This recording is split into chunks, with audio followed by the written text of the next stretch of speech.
Hello, everyone.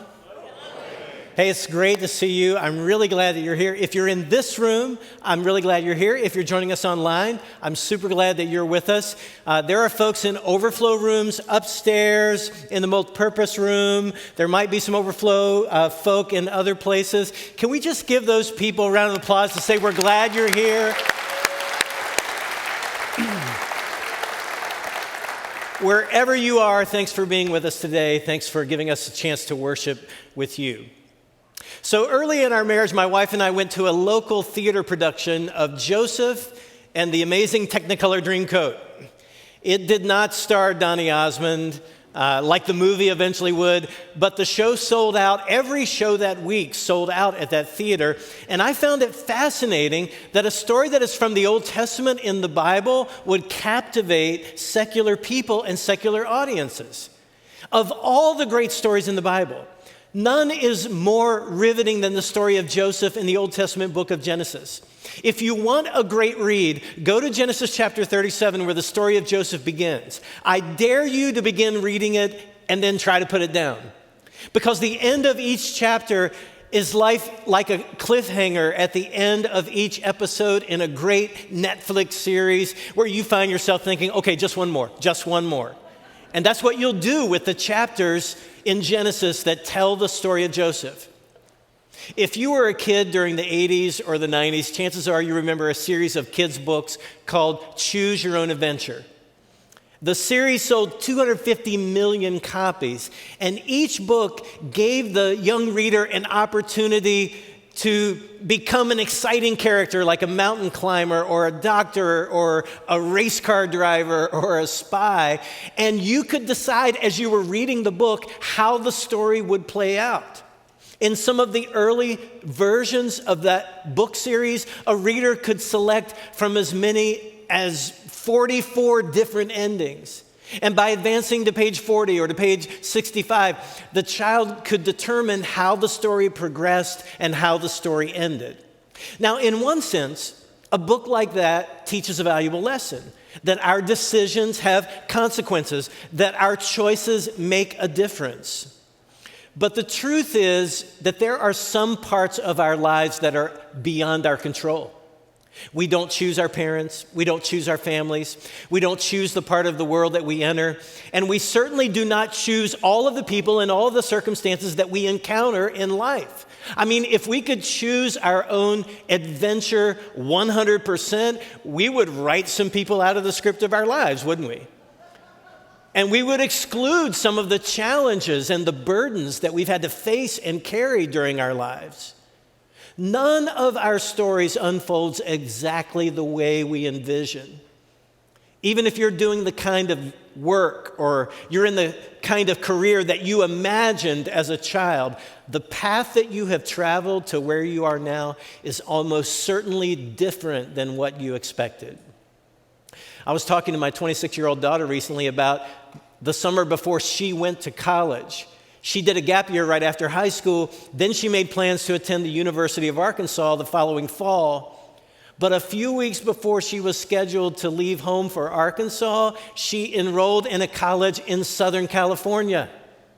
Arkansas, California, pretty much the same place, right? Now, in a sense, she was choosing her own adventure by selecting a different school at the last minute. But many aspects of the next 4 years were beyond her control, just like your life. Look, this is how life works. And this is how life worked for Joseph. Joseph was the great-grandson of Abraham who was chosen by God to launch a new nation that God would call his very own people. And that sounds like a cool family to be part of, but it was not a problem-free path. It did not even guarantee that everyone in Joseph's family was committed to doing God's will. I mean, Joseph's family was dysfunctional in some ways. His father Jacob had multiple wives simultaneously. So Joseph lived in a home where there was favoritism and competition and rivalry. I mean, if you live in a blended family, you think your blended family is crazy? How much worse would it be if there were 4 wives and tension between all the kids of those wives and moms? Well, Joseph was the child of his father's favorite wife. So he was spoiled. He was overprotected. He wasn't just loved, he was preferred by his father over the other siblings, which is why he was given that special colorful coat that we all know about. I don't know if it was Technicolor, but it was colorful. And like most spoiled children, Joseph obnoxiously played into it at times. I mean, God told Joseph in a dream that he would one day rule over his brothers. That is not the kind of thing you tell your brothers. But Joseph cluelessly bragged to his brothers about those dreams, and he was oblivious to the resentment that his brothers had for him. Have you ever been part of a gift exchange where one person received like a noticeably better gift than another person? When that happens, it is obvious and it is really awkward. And for those who get the short end of that experience, it is painful. It takes an unusually mature person to overlook an offense like that, and Joseph's brothers were not unusually mature. You can feel the tension when you read verse 4 of Genesis 37. It says, his brothers hated Joseph because their father loved him more than the rest of them. They couldn't say a kind word to him. Look, this is not normal sibling rivalry like when brothers get overly competitive while playing a sport and they fight and then they hug it out an hour later and forget about it. No, this is deep-seated resentment, bitterness. And when that level of loathing goes unchallenged, unconfessed, unaddressed by the parents, it doesn't just evaporate. It might go underground for a while, but it doesn't completely dissolve. So one day, when Joseph went to hang out with his brothers as they were working, it all boiled over. Look at Genesis 37, verse 18. When Joseph's brothers saw him coming, they recognized him in the distance. As he approached, they made plans to kill him. Here comes the dreamer, they said, talking about those dreams he had. Come on, let's kill him and throw him into one of these cisterns. We can tell our father a wild animal has eaten him. Then we'll see what becomes of his dreams. Now, I doubt Joseph's brothers thought of themselves as stone-cold killers, but they nursed a grudge so long. They verbalized their violent fantasies against Joseph so often, they literally talked themselves into it. And if not for one or two of the brothers convincing the rest to sell Joseph to a band of slave traders who happened to come by, they would have outright murdered him. And if all that wasn't evil enough, they told their father a wild animal attacked and killed Joseph, and they offered a piece of evidence. They took Joseph's special gift from his dad, that "you're my favorite son" colorful coat. They dipped it in animal blood, and they told their dad a wild animal had killed Joseph. Some of the toughest wounds to heal are family wounds. If you don't know what that's like, I'm so glad for you. I'm truly glad for you because that's how it should be. But many of you know all too well what I'm talking about because you have been hurt by family. The parent you couldn't please, the child who took your love but rarely returned it, the sibling who seems to belittle and criticize you, and it didn't just stop with childhood or the teen years. And some family wounds never fully heal. And it could have been that way for Joseph. I mean, imagine the horror of being thrown into a well by your brothers, hearing them debate the pros and cons of killing you. Imagine hearing their unvarnished hatred for you. Imagine being put in chains and seeing your brothers sneer as you're carted off to a foreign country. And the last words you hear from them are, "Later, dreamer." And imagine realizing that your parents have been told that you're dead. How does a person respond to that kind of mistreatment, that kind of abuse? How can we move into the future when we've been wronged in some significant way? Well, in Joseph's case, I see three destructive responses that he could have chosen, but he wisely avoided. I see one productive path that he wisely took that redeemed everything and everyone in his life. And I want us to talk about those. The first destructive path that Joseph resisted was the path of self-indulgence. After his brothers sold him, Joseph was taken to Egypt. He was sold to a man named Potiphar, who was essentially the head of the secret service in Egypt.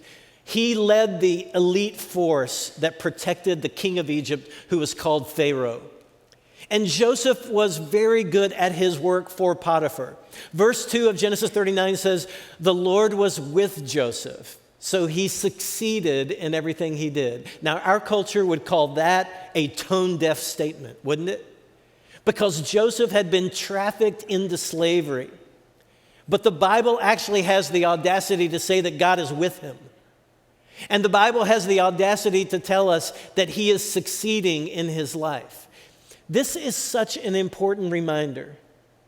When life is at its worst, God is still at work. Does anyone need to hear that today? Does anyone need assurance of that today? Maybe life is hard for you right now because of what someone did to you. Maybe life is difficult for you right now because of what, at least in part, what you've done. Or maybe you haven't figured out who did what, but life is very tough for you regardless. Friend, whatever the case, if you put your trust in God, starting where you are now, guess what? He will be with you. He's already with you. He just wants you to recognize it. What did Jesus say to his followers before he returned to heaven? Did he say, everything's going to be easy for you, this is going to be a piece of cake, people are going to welcome you when you tell them about me? No, he told them all the opposite of those statements. But he said, be sure of this, I am with you always, even to the end of the age. Even if the world ends, I'm with you always. So if you're in one of the lowest places of your life today, you won't always be there, but God will always be with you. If you're flying high today, I'm sorry to tell you, but you won't always be at that altitude, and yet Jesus will always be with you, even when you drift downward. God was with Joseph, even though his parents thought he was dead. God was with Joseph, even though he had been abused by people who should have been looking out for him. In God's eyes, Joseph was a success because he wanted to honor God and he continued trusting God no matter how difficult life got for him, no matter how badly he was treated. But then something interesting happened. Joseph caught the eye of the original desperate housewife. Look at the end of verse 6 in Genesis 39. Joseph was a very handsome, well-built young man, and Potiphar's wife soon began to look at him lustfully. "Come and sleep with me," she demanded. Not very subtle. And it's probably because it was not a request. Potiphar's wife was Joseph's owner, and she expected him to comply. As far as she was concerned, he was there for her pleasure. And even if Joseph was not attracted to her, how could he possibly decline? He was there to do her bidding. Besides, after all that had gone wrong for Joseph, who could begrudge him for playing along this time? As a slave, he likely would not be able to marry. Maybe this proposition was God's way of rewarding Joseph's pain with a moment of pleasure. I hope you realize how twisted that statement is.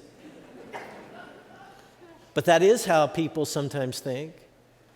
Part of the power of temptation is how it lures us to justify our sinful choices. When we've been wronged in some way, we are tempted to rationalize our sinful responses by seeing them as some kind of divine repayment or reimbursement. Well, God knows I've been through a lot, so He's permitting me this moment, this experience, this indulgence. God does not work that way. The Bible teaches that God is never the source of temptation.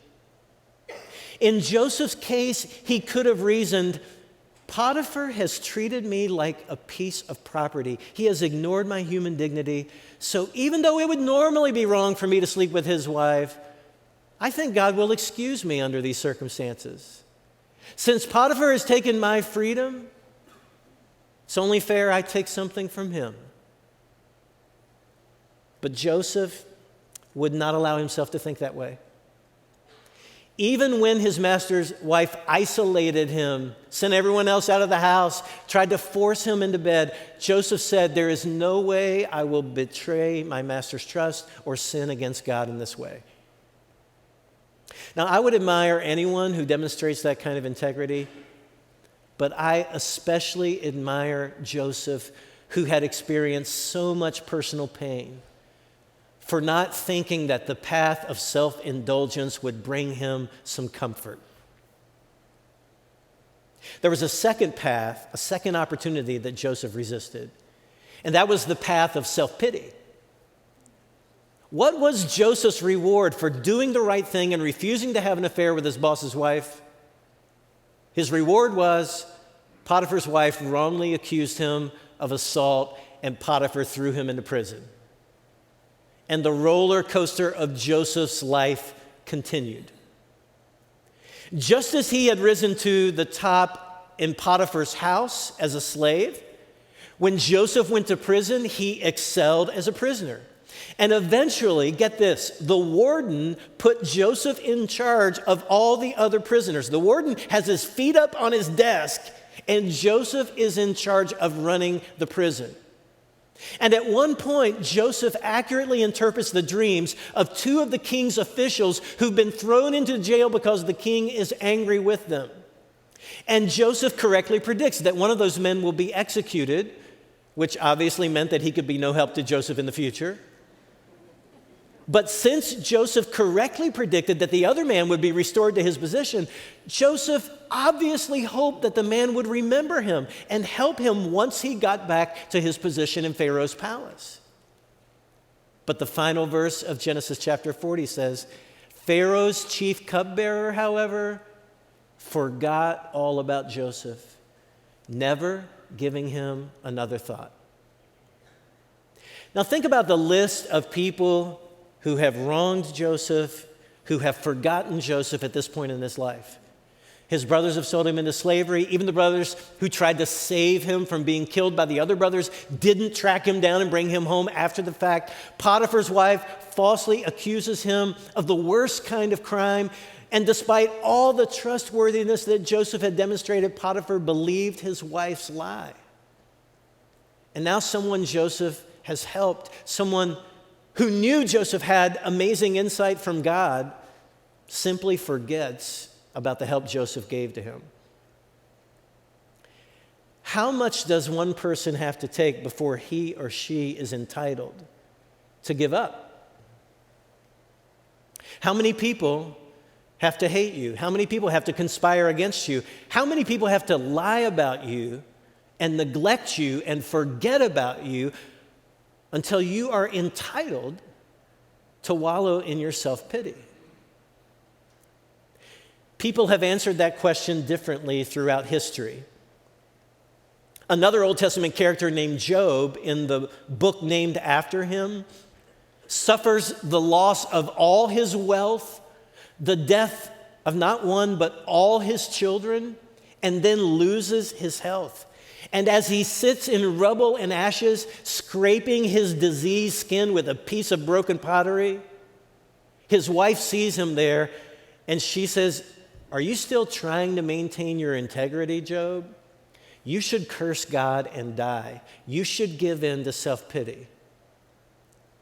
Now, don't be too hard on Mrs. Job, because she had lost everything too. And she was devastated, and she hadn't had time to recover emotionally or spiritually. But Job was ahead of her in the recovery, and he was not ready to surrender to self-pity and despair. He said, "Should we accept only good things from the hand of God and never anything bad?" That's an important question, isn't it? Because the way a lot of us relate to God is that we are all about God when the good stuff is rolling in. and we are really doubting God when bad things come our way. And Job says, is that the way we should assess God's work in our lives? It's easy to trust God when your health is strong, when your children are thriving, when you have more money than you need to meet your expenses, when your life is #blessed. It's not difficult to say, God is good all the time, God is good. But can you say with Job, I came into this world naked, I'll leave it naked, blessed be the name of the Lord? Are you #blessed even when the bad stuff comes? When the disappointment and the losses come one after the other, can you say you're blessed? When life is hard, when it gets harder, and then when it gets as hard as it's ever been, can you keep your faith? Can you trust in God? You and I need to answer that question. The Apostle Paul was in a season of his life that was like that, and he wrote this: we are hard-pressed on every side by troubles, but we are not crushed. We're perplexed, we're confused, but we're not driven to despair. We are hunted down by our enemies, but we are not abandoned by God. We get knocked down. We are not destroyed. Is that your testimony too? Or was Jesus speaking of you when he said that faith is sometimes like a seed that gets planted and then germinates and comes out of the ground, but is quickly choked out by cares and troubles? Joseph had more reason than most of us to take the path to walk through the door of self-pity, but he did not do it. There was a third path that Joseph resisted, and that is the path of retaliation. About 2 years after his fellow prisoner was restored to his position in Pharaoh's palace, but forgot Joseph, things shifted in a dramatic way. The king had some upsetting dreams. None of his advisors could tell him what his dreams meant. And that's when the king's cupbearer said, hey, wait a minute. When the king was angry with me and threw me in jail, I met a guy who interpreted my dream. He told me I would be restored to my position, and now I'm embarrassed to say that even though he was right, I never thanked him, I never tried to help him. He was a young Hebrew man named Joseph. So Joseph is summoned from the prison to the palace for an audience with Pharaoh. And he interprets the king's dream to be a message from God that there will be 7 years of plenty of rain, just robust crops, and then it will be followed by 7 years of famine. So in order to prepare for the 7 years of famine, the king would have to create a program to store grain and other resources so that Egypt could survive the terrible years that were coming. And the king said, Joseph, I really appreciate your insight. I needed to know this. Since you knew the meaning of my dream, you will be the guy in charge of getting us ready for those 7 terrible years. So Joseph was promoted from prisoner to prime minister. That's kind of a dizzying promotion, isn't it? Well, when the 7 years of plenty passed and that famine hit hard, Egypt was ready. Some of the neighboring countries were not. And some foreigners came from one of those neighboring countries to buy food. They presented themselves to the authorities, which means to Joseph, to ask for help. And that's when Joseph realized that those foreigners were his brothers, the ones who hated him, the ones who sold him to slave traders, the ones who contemplated murdering him. If revenge is a dish that is best served cold, this was going to be the tastiest revenge ever. It had been a long time. Joseph had been patient, and his opportunity for payback had finally come. They did not recognize Joseph, but Joseph recognized them. So after a dramatic series of events in which Joseph tests his brothers to see if they've grown up, to see if they'll take care of each other better than they took care of him, he finally reveals himself to them. And I just want to read it to you from Genesis chapter 45. It's several verses, so I'll read it and you'll be able to follow along on the wall behind me. Joseph could stand it no longer. There were many people in the room, and he said to his attendants, "Out, all of you." So he was alone with his brothers when he told them who he was. Then he broke down and wept. He wept so loudly the Egyptians could hear him, and word of it quickly carried to Pharaoh's palace. "I am Joseph," he said to his brothers. "Is my father still alive?" But his brothers were speechless. Duh, don't you think? They were stunned to realize that Joseph was standing there in front of them. "Please come closer," he said to them, so they came closer. I think they came a little bit closer, not much. And he said again, "I am Joseph, your brother, whom you sold into slavery in Egypt. But don't be upset. Don't be angry with yourselves for selling me to this place. It was God who sent me here ahead of you to preserve your lives. This famine that has ravaged the land for 2 years will last for 5 more years. And there will be neither plowing nor harvesting. God has sent me ahead of you to keep you and your families alive and to preserve many survivors. So it was God who sent me here, not you. And he is the one who made me an advisor to Pharaoh, the manager of his entire palace, and the governor of all Egypt. Now hurry back to my father and tell him, this is what your son Joseph says. God has made me master over all the land of Egypt. Come down to me immediately. You can live in the region of Goshen, where you can be near me with all your children and grandchildren, your flocks and herds and everything you own. I will take care of you there, for there are still 5 years of famine ahead. Otherwise you, your household, all your animals will starve." Then Joseph added, "Look, you can see for yourselves, and so can my brother Benjamin, that I really am Joseph. Go tell my father of the honored position I have here in Egypt. Describe for him everything you've seen, and then bring my father here quickly." Weeping with joy, he embraced Benjamin, and Benjamin did the same. Benjamin was his younger brother by the favorite wife. Then Joseph kissed each of his brothers and wept over them. And after that, they began talking freely with him. Why would we include Joseph in a series about heroes? Not just because he rose from slavery to a powerful position, not just because he saved Egypt and surrounding nations from a famine that would have probably killed the majority of people. Joseph is a hero because he forgave when he had every opportunity to take revenge.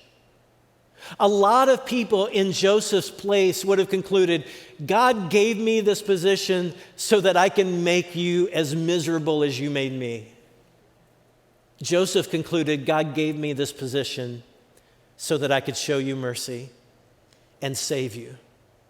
What you intended for harm, God intended for good. And not just my good, your good as well.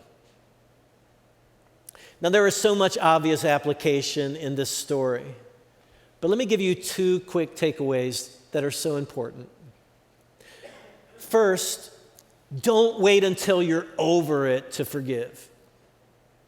Notice there was a lot of emotion for Joseph in this moment, in this meeting with his brothers. At one point, before he is ready for his brothers to know who he actually is, Joseph has to walk out of the room. He has to find a place to weep. And when he does reveal himself, he weeps so loudly that everyone is stunned and Pharaoh hears about it.